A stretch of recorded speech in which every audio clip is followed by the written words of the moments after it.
히브리서 강해. 예수를 깊이 생각하라. 상 18. 사람 가운데서 취한 자임으로.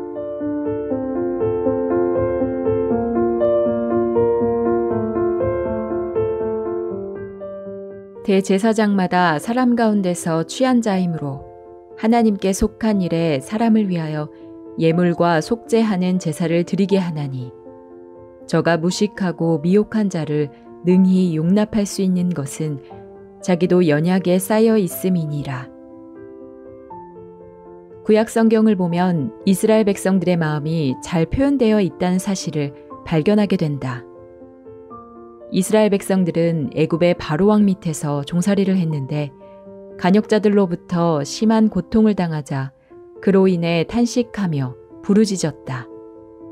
그 부르짖는 소리가 하나님께 상달되어 하나님은 모세와 아론을 보내 그들을 애굽에서 건져내고자 하셨다. 바로는 이스라엘 백성들을 놓지 않으려고 했지만 하나님께서 10가지 재앙을 내리시는 등 친히 싸우셔서 마침내 이스라엘 백성들을 이끌어내셨다. 장자를 멸하는 마지막 재앙이 내려진 후 이스라엘 백성들은 하나님을 찬양하며 기쁨으로 애굽에서 나와 홍해 길로 들어섰는데, 뒤에서 바로가 특별 병거 600승과 애굽의 모든 병거를 몰고 따라왔다. 주위에는 바위 절벽이, 앞에는 홍해가 가로막아 어려움에 처한 이스라엘 백성들은 애굽에 매장지가 없어서 우리를 이곳으로 이끌어들여 죽게 하느냐며 모세와 하나님을 향해 원망했다. 그러나 하나님은 그들에게 은혜를 베푸시고 능력을 나타내셔서 홍해를 가르셨고, 이스라엘 백성들은 마른 땅으로 홍해를 건넜다. 그들은 뒤따라오던 애굽 군사들이 모두 물에 수장되는 것을 보면서 하나님께 감사와 찬양을 돌렸다. 그러나 얼마 못 가 마라의 쓴물로 인해 또다시 하나님을 원망하는 것을 본다. 그렇게 큰 하나님의 은혜와 능력을 맛보았으면서도 조금만 어려움이 오면 원망하는 이스라엘 백성들의 모습은 정말 이해하기 어렵다. 나는 이들의 모습을 보면서 하나님의 능력을 눈으로 본 그들이 어떻게 하나님을 원망할 수 있었는가 하는 생각이 들었다. 출애굽기에 보면 이스라엘 백성들은 계속해서 모세를 대적하고 하나님을 원망하다가 광야에서 죽어갔다. 하나님은 그들을 광야에서 죽이기 위해서가 아니라 젖과 꿀이 흐르는 가나안으로 인도해 포도나무와 무화과나무 아래서 안연히 살게 하시려고 애굽에서 이끌어내셨다.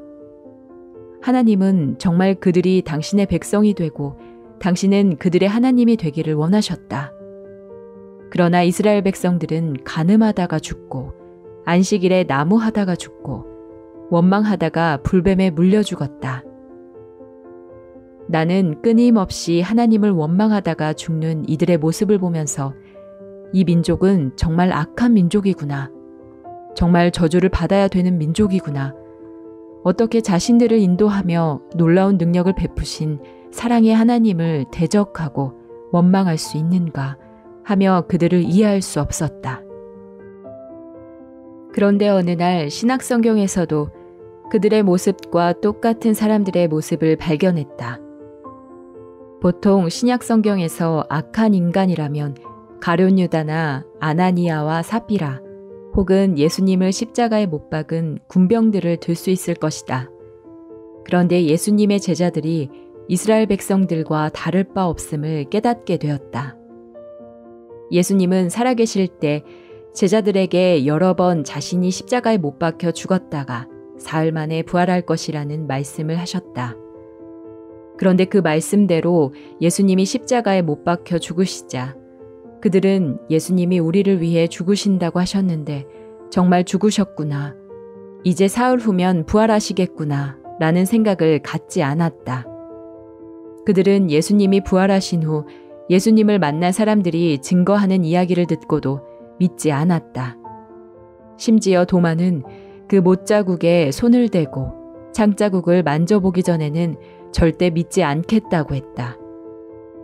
예수님의 제자들 역시 구약에 나오는 이스라엘 백성들처럼 강팍하고 악한 인간들이었던 것이다. 나는 목회를 해오면서 언젠가 큰 실망에 빠진 적이 있다. 죄 가운데 살다가 구원받고 난 뒤 한동안은 내 마음이 성령의 이끌림을 받아 거룩한 삶을 살았다. 그때 나는 내 모습을 보면서 너무나 기뻤다. 내가 정말 죄를 짓지 않는 사람처럼 보였고 사도 바울이나 베드로와 같이 하나님을 위해서 열심히 일하는 나를 볼 때 그들과 별다른 것이 없다는 마음을 갖기도 했다. 그런데 어느 날 너무 간사하고 가증스럽고 악하고 더러운 나를 발견하게 되었다. 그러한 나 자신을 바라보니 힘을 잃지 않을 수 없었다. 나는 구원받기 전 죄악 속에서 살 때는 내가 악했다고 생각했지만 구원받은 뒤에는 내가 변했다고 생각했다. 그런데 구원받고 난 뒤에도 여전히 내 마음에서 남보다 잘 되고자 하는 교만한 마음과 나를 강하게 휘어잡는 음란한 마음 등 육체의 욕망이 일어나는 것을 보며 깜짝 놀랐다. 한때는 견딜 수 없을 만큼 사람을 미워한 적이 있었는데 다른 사람이 아니라 바로 나 자신이었다. 너무나 추하고 더러운 나를 발견하면서 목회를 중단하고 싶었고 형제 자매들이 나를 보고 목사님, 목사님 하고 부르면 네가 목사냐 하는 마음으로 나 자신을 정죄했다.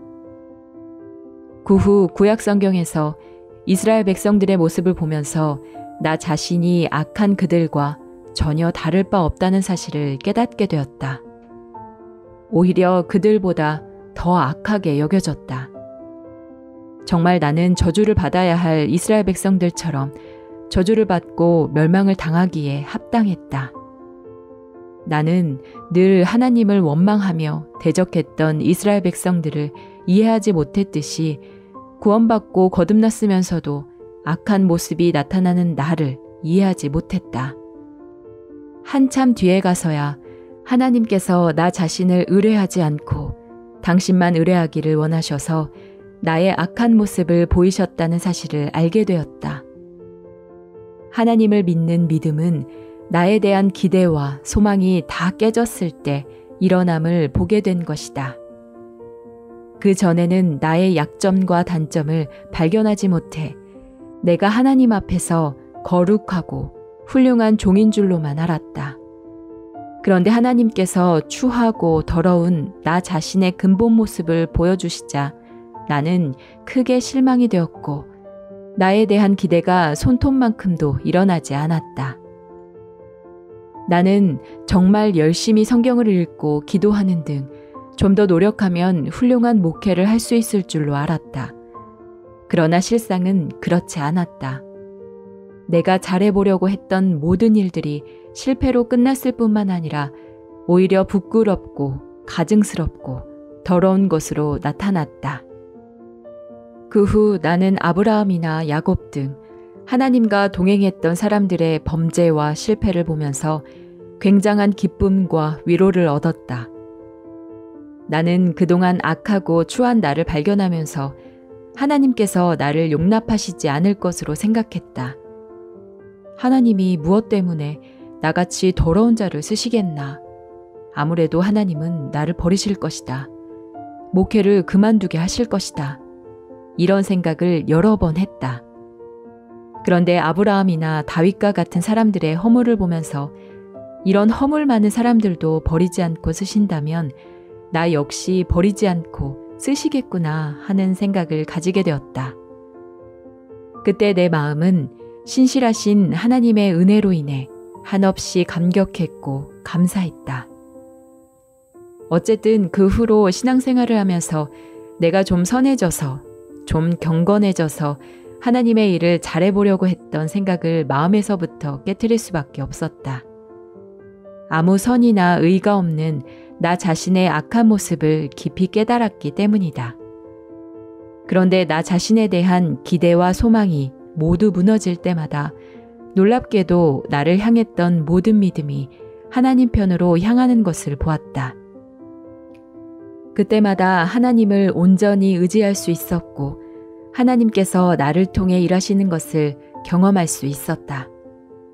나 자신을 의지하지 않고 하나님을 의지함으로 많은 축복을 받게 된 것이다. 대제사장마다 사람 가운데서 취한 자이므로 모르기는 해도 대제사장들 역시 사람이었기 때문에 아브라함이 행했던 실수와 야곱에게 있었던 허물, 그리고 다윗이 저질렀던 범죄 등이 있었을 것이다. 그렇기 때문에 내가 죄로 인해 고통했던 것처럼 그들도 자신의 연약함으로 인해 괴로워했을 것이다. 그렇기에 그들은 자신들의 죄로 인해 고통하다가 결국 제사장이면서도 그 죄를 해결하기 위해 수송아지를 잡아 하나님께 제사를 드렸다. 백성들을 위하여 제사를 드리기 전에 먼저 자기 자신을 위해 하나님께 나아가야 했던 그들의 마음이 어떠했겠는가. 그들은 자신들의 연약함과 부족함으로 인해 죽어가는 수송아지를 보면서 매우 괴로워하며 제사를 드렸을 것이다. 히브리서 기자는 사람 가운데서 취한 자이므로 라고 그들의 연약함에 대해 설명하고 있다. 육체를 입고 있는 사람으로서 이 땅에 살고 있는 동안에는 육체에서 나오는 사욕과 욕망, 그리고 음란과 미움 등으로 인해 항상 고통을 겪을 수밖에 없다. 이 사실을 알지 못하는 사람들은 저주와 멸망을 받아야 마땅할 육신의 기대를 두고 자기 육신을 아름답게 꾸미고 다듬어서 좋은 사람을 만들려고 애를 쓰는 것을 본다.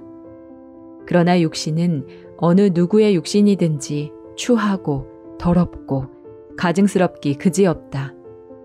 육신은 결코 아름답거나 거룩하게 변화될 수 없다. 그렇다면 육신을 입고 있는 우리는 어떻게 해야 되는가? 육신에 대한 기대를 모두 버리고 하나님만을 믿어야 된다. 내가 잘해야겠다. 내가 선하게 살아야겠다는 나에 대한 모든 기대를 포기하고 주님, 당신이 나를 변케 해 주십시오 하고 하나님을 바라야 된다. 예수님을 기대하면 예수님이 우리 마음에 나타나 일을 하시는데 그분의 일하심으로 말미암아 우리는 의롭고 거룩한 삶을 살 수 있다. 대제사장들은 자신들의 죄로 말미암아 정죄하고 고통하다가 수송아지를 잡아 제사를 드렸고 제사를 드린 후에는 그 가책에서 벗어나 하나님 앞에 의로운 모습으로 설 수 있었다. 제사장들 스스로의 힘으로는 결코 거룩해질 수 없지만 그들을 위해 피 흘리며 죽은 수송아지로 인해 거룩해졌다. 그처럼 저주를 받아야 할 육신을 입고 있는 우리들이 거룩해질 수 있는 길은 우리를 대신해서 십자가에 못 박혀 죽으신 예수 그리스도의 보혈을 믿는 길뿐이다. 우리 모두는 예수님의 보혈로 말미암아 하나님 앞에 나아갈 수 있지 절대로 우리 스스로의 노력으로 의로워져서 하나님 앞에 설 수는 없다. 왜냐하면 우리 육신은 항상 추하고 더럽기 때문이다.